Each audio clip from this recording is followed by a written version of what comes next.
ওই সন্তানটাকে চুরি করে আমার মৃত সন্তানটাকে ওখানে রেখে আসবে। এটা কি করে হয়? কি করে হয় তা জানি না, যদি এনে দিতে পারো তাহলে এত টাকা দেবো যা দিয়ে সারা জীবন তুমি বসে খেতে পারবে। দাদা আমার সর্বনাশ হয়ে গেছে, কি যেন আমার মানিককে চুরি করে নিয়ে গেছে আর রেখে গেছে একটা মৃত সন্তান।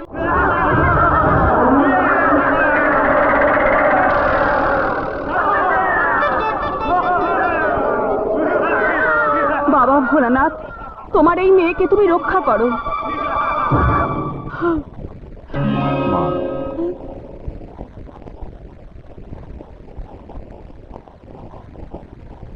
ওটা ভূত নয় মা, আমি নিজেই ভূতের রূপ ধরে তোকে পরীক্ষা করছিলাম। তুই একটা আশ্রয় খুঁজছিস তো? হ্যাঁ বাবা, এখন আমি কোথায় যাব? আমি যে মা হতে চলেছি। নিশ্চয়ই আশ্রয় পাবি মা, এই পথ ধরে সোজা চলে যা, দেখবি একজন কাঠুরিয়াই তোকে আশ্রয় দেবে।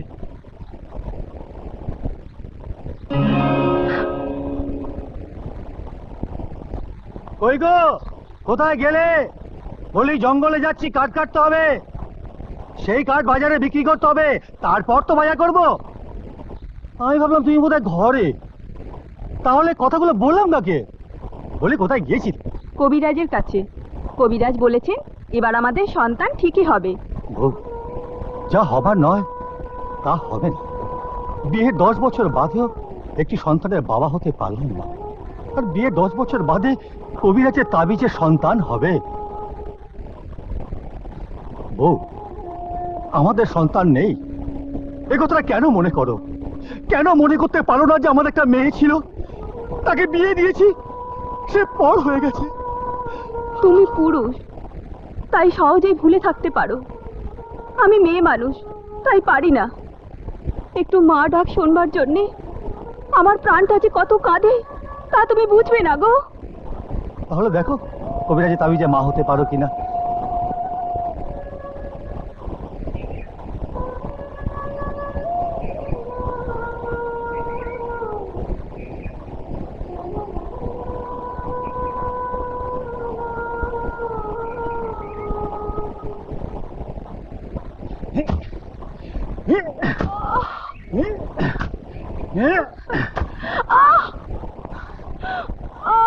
এই গভীর জঙ্গলে মেয়ে মানুষের চিৎকার না,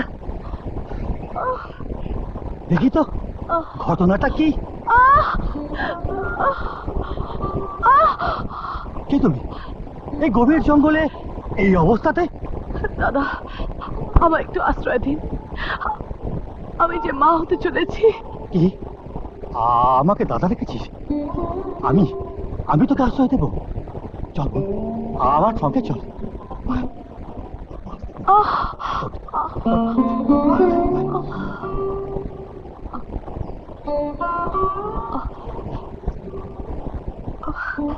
বউ দেখো কাকে নিয়ে এসেছি। মেয়েটা কে গো? কোথা থেকে ধরে নিয়ে এলে? জঙ্গলে বসে একা একা কাঁদছিল, আমি কাছে যেতেই আমাকে দাদা বলে ডাকলো, বললো মা হবে, মায়া পড়ে গেল, তাই সঙ্গে করে নিয়ে এলাম। আহা, সাথে করে নিয়ে এলাম, নিজেদের দুবেলা খাবার জোটে না, আবার আর একজন। আমি বড় অভাগী, আমায় একটু আশ্রয় দাও, তাড়িয়ে দিও না। দিদি, দিদি, যখন তুই দিদি বলে ডাকলি তখন তুই আমাদের বাড়িতেই থাকবি। আমাদের তো কেউ নেই, তুই আমাদের বোন। যাও ওকে ঘরে নিয়ে যাও, খাবারের ব্যবস্থা করতে হবে তো, আমি যাই। চল।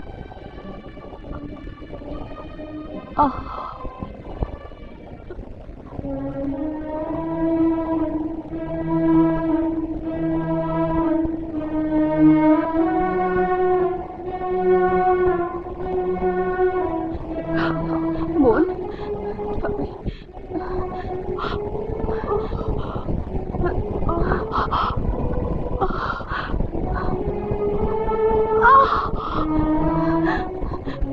ওগো শুনছো? কি? উত্তরপাড়া থেকে শিগগির ধাইমাকে ডেকে নিয়ে এসো, মনের ভীষণ কষ্ট হচ্ছে। তুই তো আছিস, তুই কিছু করতে পারবি না? বলি এত রাতে তোদের ফেলে আমি উত্তরপাড়া যাবো? কথা না বাড়িয়ে তাড়াতাড়ি যাও, নইলে ভীষণ বিপদ হবে। না না না, ও কথা বলিস না, আমার বোনের কিচ্ছু হবে না। আমি আমি এক্ষুনি যাচ্ছি, এক্ষুনি।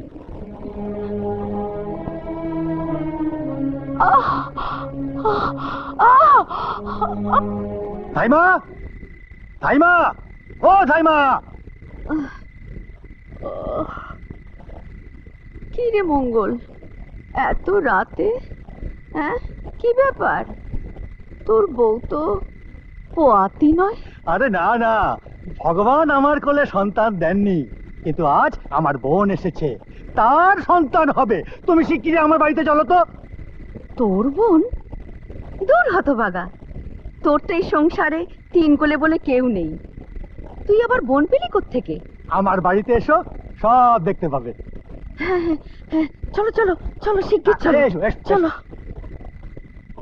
আরে এসো এসো, যাও ভেতরে যাও, ভেতরে যাও, ভেতরে যাও।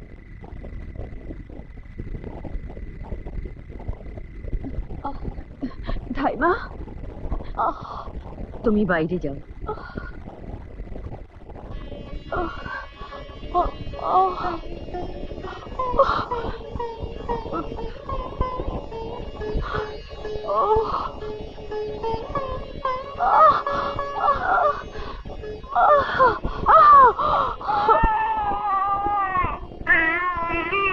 ধাইমা, কি হয়েছে? ছেলে না মেয়ে? ছেলে হয়েছে গো, ছেলে। খুব ভাগ্যবান ছেলে, কপালে রাস টিকা। এই ছেলে যার ঘরে থাকবে সেই ঘর ধনরত্নে একেবারে ভরে যাবে। শুনছো ধাইমা কি বলছে? ধনরত্নে ঘর একেবারে ভরে যাবে। যাই, ছেলেটাকে গিয়ে দেখে আসি। আমার অন্ধকার জীবনে তুই আলো হয়ে এসেছিস। তোর দুঃখিনী মায়ের সমস্ত দুঃখ ভুলিয়ে দিতে এসেছিস, তাই তুই আমার বুকে থাকলে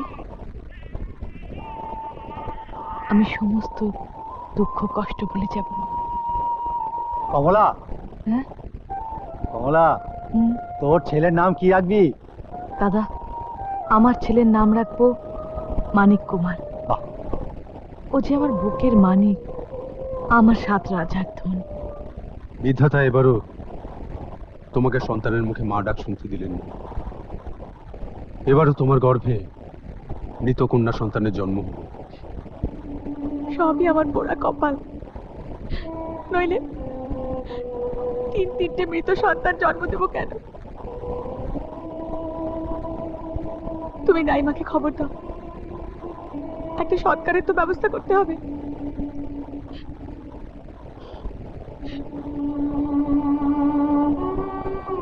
রঘুনাথ, রঘুনাথ, আদেশ করুন হুজুর। তুমি একবার ধাইমার কাছে যাও, গিয়ে বলো যে এবার আমার মৃত কন্যা সন্তান হয়েছে, তার সৎকারের ব্যবস্থা করতে হবে। যাচ্ছি হুজুর।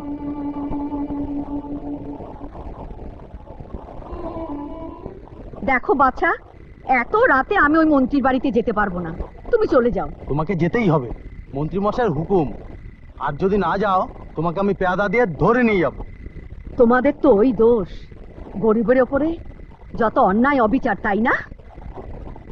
আমরা মানুষ নই না? ওসব কথা আমাকে বলে লাভ হবে না। মন্ত্রী মশাইয়ের স্ত্রীর মৃত সন্তান হয়েছে, তাকে সৎকার করার জন্য তোমার ডাক পড়েছে। কেমন বউ রে বাবা, বারবার শুধু মৃত সন্তানের জন্ম দেয়। ঠিক আছে, চলো।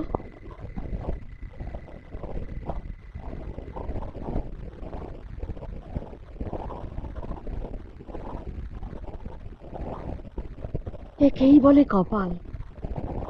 আপনার ঘরে বারবার মৃত সন্তানের জন্ম হয়, আর ওই মঙ্গল কাঠুরিয়ার ঘরে রাজপুত্রের জন্ম হলো। রাজপুত্র? নয়তো কি, কপালে রাজটিকা। রাজটিকা? হ্যাঁ, অথচ যার গর্ভে জন্ম নিয়েছে সে এক ভিখারিনী।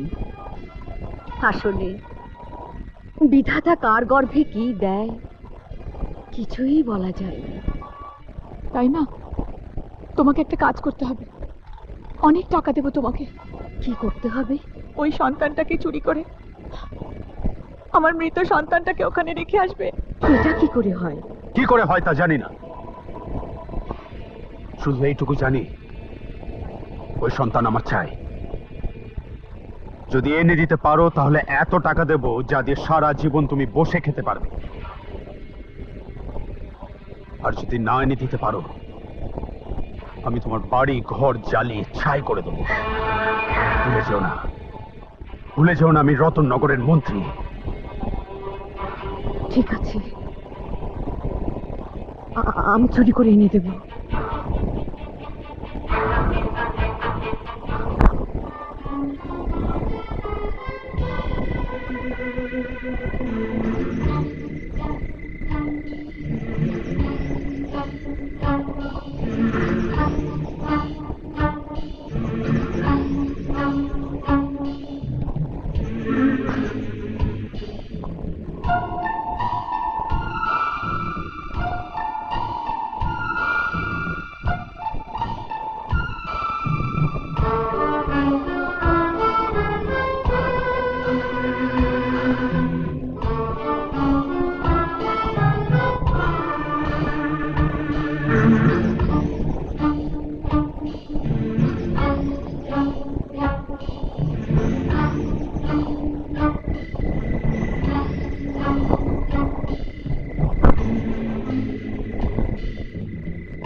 হুজুর, আমি ভিখারিনী ছেলেকে নিয়ে এসেছি। এই নিন, এই নিন। কিন্তু কিন্তু হুজুর, আমার ভীষণ ভয় করছে। কোনো ভয় নেই, তুমি এখন যাও এখান থেকে। কিন্তু হুজুর, আমার বকশিস।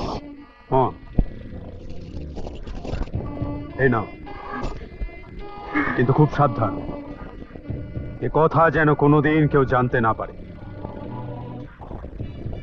না হুজুর, কেউ জানতে পারবে না, যাও। কেউ না।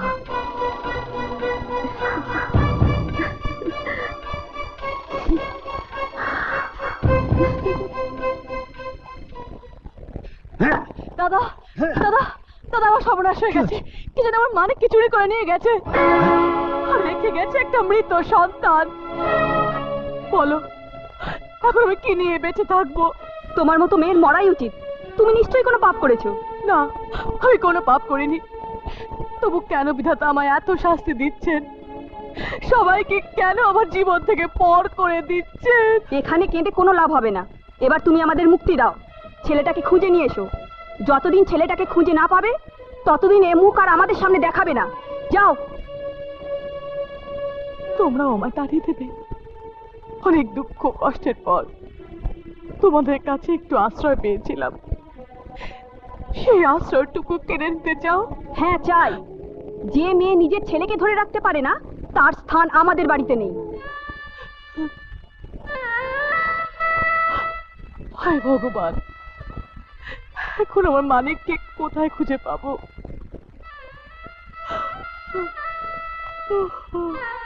এমন আরো অনেক ভিডিও দেখতে এই চ্যানেলটি সাবস্ক্রাইব করে নিন এবং পাশের বেল আইকনটি প্রেস করে দিন।